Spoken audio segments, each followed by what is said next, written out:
బాబు SS Rajamouli కాంబినేషన్లో భారీ cinema రాబోతున్న సంగతి అందరికీ తెలిసిందే. ఆర్ఆర్ఆర్ఆర్ వంటి గ్లోబల్ బ్లాక్ బస్టర్తో రాజమౌళి స్టార్డమ్ ఇంటర్నేషనల్ లెవెల్కి వెళ్ళిపోయింది. దాంతో ఇప్పుడు హీరోనే డామినేట్ చేసే స్థాయికి వెళ్ళిపోయాడు మన జక్కన్న.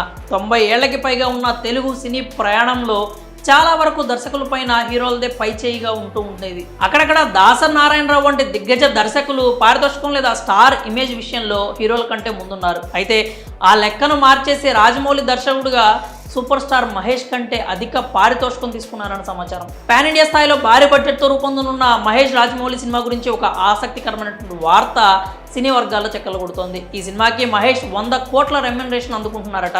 ఇక మహేష్ లెక్క ఎలా ఉంటే రాజమౌళి ఈ సినిమాకు రెమ్యునరేషన్తో పాటుగా లాభాల్లో వాటా కూడా తీసుకుంటారని తెలుస్తోంది.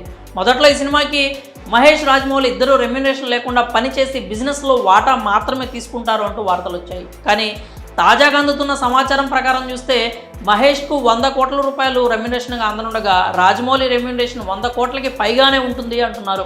ఈ వార్త విన్న కొందరు సినీ ఔత్సాహికులు సూపర్ స్టార్ అయినా సరే మహేష్ ప్రస్తుతం రాజమౌళికి ఉన్న బిగ్ ఇమేజ్ దృష్ట్యా ఆయన డామినేషన్ ఒప్పుకోక తప్పదు అంటున్నారు. ఇక ఈ సినిమాకి సాంకేతిక విభాగంలో పనిచేసేందుకు cinematographer PS Vinod, VFX supervisor RC Kamal Kannan, production designer Mohan Bingi, editor Thammiraju వంటి సీనియర్ టెక్నీషియన్స్ని ఎంపిక చేసుకున్నట్లు తెలుస్తోంది. అంతేగాక ఈ సినిమాలో హాలీవుడ్ నటులు కూడా నటిస్తారనే ప్రచారం అయితే జోరుగా జరుగుతోంది. గతంలో దీనిపై ఈ ప్రాజెక్ట్ రచయిత విజేంద్ర ప్రసాద్ స్పందించారు. కథ ప్రకారం ఈ సినిమా ఆఫ్రికా దేశంలో చిత్రీకరించాల్సి ఉంది కాబట్టి హాలీవుడ్ నటులు నటించే అవకాశం ఉంది అన్నారు. మరి పారితోషికం విషయంలో రాజమౌళి మహేష్ని డామినేట్ చేస్తున్నారంటూ వస్తున్న వార్తలపై మీరేమనుకుంటున్నారో మీ అభిప్రాయాలని కామెంట్స్ రూపంలో తెలియజేయండి.